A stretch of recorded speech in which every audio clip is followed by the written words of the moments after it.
উপস্থিত বিচারক মণ্ডলীকে আমার প্রণাম ও ভালোবাসা জানিয়ে আমি আপনাদের সামনে একটা কবিতা আবৃত্তি করে শোনাব। কবিতাটির নাম প্রিয় রুদ্র প্রযত্নে আকাশ।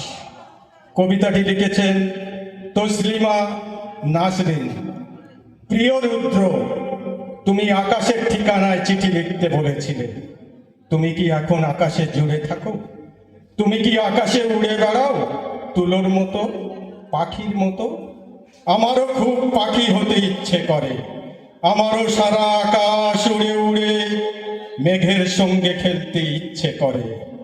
ছোটবেলায় ছাদে উঠে আকাশ দেখতাম খুব, রাতে তারা গুনতাম। সবাই আমাকে পাগল বলতো, বলতো পাগল ছাড়া আর কেউ তারা গোনে না। আমি যে কেন রাত ভোর তারা গুনতাম বুঝি না। মাঝে মাঝে এত ঘোরের মধ্যে থাকতাম যে আকাশের দিকে হাত বাড়িয়ে দিতাম, যেন নাগাল পাওয়া যাবে, যেন আমি স্পর্শ করলেই নক্ষত্রগুলো ফুলের পাপড়ির মতো আমার হাতে ঝরে পড়বে। এখনো ফাঁক পেলেই আকাশ দেখি। জানালার কাছে বিছানা পেতেছি, লেখার টেবিলটি এমন জায়গায় রেখেছি যেন আকাশ দেখা যায়। বাড়িতে গাছপালা ডাল ছড়ালে ছেঁটে দিই, যেন আকাশ আবার ঢেকে না যায়। তুমি এই জগৎ সংসার ছেড়ে আকাশে চলে গেছো, আসলে তুমি বেঁচেই গেছো রুদ্র। আমরা যারা জলে ডাঙায় পড়ে আছি তাদের যন্ত্রণা কিছু কম নয়। বেঁচে থেকে তুমিও তো কম যন্ত্রণা পোহাওনি। আচ্ছা, তোমার কি এরকম ইচ্ছে হয় না আবার একদিন পাখি হয়ে উড়ে উড়ে ফিরে আসতে? যেখানে ছিলে সেখানে ফিরে আসতে, সেই ইন্দিরা রোডের বাড়িতে, আবার সেই নীলক্ষেত, সহবাগ, পরিবাগ, লালবাগ চষে বেড়াতে? ইচ্ছে তোমার হয় না এ আমি বিশ্বাস করি না। ইচ্ছে ঠিকই হয়, পারো না। ইচ্ছে যদি হতো সারাদিন পথে পথে হাঁটতে হাঁটতে, ইচ্ছে যদি হতো মেথর পট্টি গিয়ে পেট ভরে মদ খেতে খেতে, কে তোমাকে বাধা দিত? জীবন তোমার হাতের মুঠোয় ছিল, এই জীবন নিয়ে তোমার যা ইচ্ছে তাই খেলেছ। আমার ভেবে অবাক লাগে জীবন এখন তোমার হাতের মুঠোয় নেই। যারা তোমাকে টাকে উঠিয়ে মেঠে খালি নিয়ে গেল মাটির তলায় পুঁতে রাখতে, তাদের তুমি বলতে পারোনি না যাব না, ঘুরে দাঁড়াতে পারোনি। মেঠে খালির কবরখানা বড় মনে পড়ে। তুমি বলেছিলে এখানে আমার বড় মামা আছেন, সেজ মামাও, আমার নানু নানা। এরপর কে জানতো তোমার দ্বিগুণ বয়সী মামা মামি মা খালাদের রেখে তুমি ওই কবরখানায় ঢুকবে? আচ্ছা রুদ্র, তোমার শরীরখানাকে যখন মাটি চাপা দিল তখন কষ্ট হয়নি তোমার? মাঝে মাঝে মাটি চাপা কষ্ট অনুভব করি। মনে হয় আশেপাশের মানুষগুলো আস্ত পুঁতে ফেলছে মাটিতে। আমার চোখে আলো পড়ছে না, আমি কথা বলতে পারছি না, আমার শ্বাস বন্ধ হয়ে আসছে। মৃত্যুর আগেই মৃত্যু যন্ত্রণা আর কি কেউ করে? এদিক থেকে বোধহয় আমার লাভই হলো।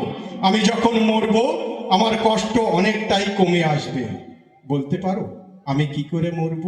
আমি ঠিক জানি ওরা আমাকে মেরে ফেলবে একদিন, যে কোনো দিন মরে পড়ে আছি, হাত পায়ে রক কাটা। তুমি বলেছিলে আমার মরতে ইচ্ছে করে মিছিলে গুলি খেয়ে। মৃত্যুর কথা শুনে আমার গা কাঁপতো। মৃত্যুর মতো ভয়ঙ্কর আর কিছুই নেই। মৃত্যু আছে জেনেও আমি বুঝি না মানুষ কি করে দীর্ঘস্থায়ী করে মানুষের প্রতি মানুষের বিদ্বেষ বিচ্ছেদ। আমার ভাবলে অবাক লাগে এই পৃথিবীতে আমি আর একদিন থাকবো না। আমিও তোমার মতো দাঁত মাজতে মাজতে চমৎকার দিন শুরু করব, যখন দেখব মুখ থুবড়ে পড়ে আছি বেসিরে। আচ্ছা, এরকম হতে পারে না প্রতি 100 বছর অন্তর জন্ম নেব, তাতে একটা লাভ হবে, মানুষ কতটা সভ্য হলো তা চোখে দেখতে পাবো। আমার তো প্রায়ই মনে হয় এদেশের মানুষ দিন দিন এত অধঃপথে যাচ্ছে তাদের আর সভ্য হবার সম্ভাবনা নেই।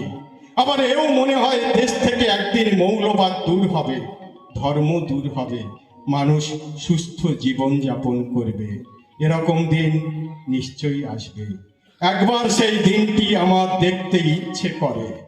তুমি ধর্ম মানতে না, অথচ দেখো তোমার মৃত্যু উপলক্ষে কোরআন খানি, মিলাদ মাহফিল কি না হলো। তোমার যদি বাধা দেবার থাকতো আমি জানি তুমি দিতে। মনে আছে তুমি আমি দুজনে মিলে সন্ধানীতে চোখ দিয়েছিলাম, শরীর দিয়েছিলাম, যেন মৃত্যুর পর চোখ কোনো অন্ধকে আলো দেয়, যেন মেডিকেল কলেজে সব ব্যবচ্ছেদ কক্ষে শরীর কেটে ছিঁড়ে ছেলে মেয়েরা লেখাপড়া করে। অথচ তোমার চোখও কেউ নিল না, শরীরও নিল না। তুমি মুসলমানের মতো লোবানের ধোঁয়ায় ভেসে চুপচাপ কবরে গেলে। আমার বড় মায়া হচ্ছিল দেখে। আমি যে কাউকে ডেকে বলবো ওকে নেবেন না, ওর শরীর দিতে চেয়েছিল মেডিকেল কলেজে, কিন্তু আমার কথা কে শুনবে ওখানে? আমি যখন দরজার বাইরে নিস্পন্দন দাঁড়িয়েছিলাম, মোহন নামে একটা ছেলে, যে তোমাকে আর্ট কলেজে পেটাতে চেয়েছিল, একদিন হুমকি দিয়েছিল এই ইউনিভার্সিটির এরিয়ায় আর না দেখে, সেই ছেলেকেই দেখলাম। তুমি শুয়ে আছো, তোমার সবচেয়ে কাছে সে বসে আছে। কি অবাক কাণ্ড, তাই না? নমস্কার।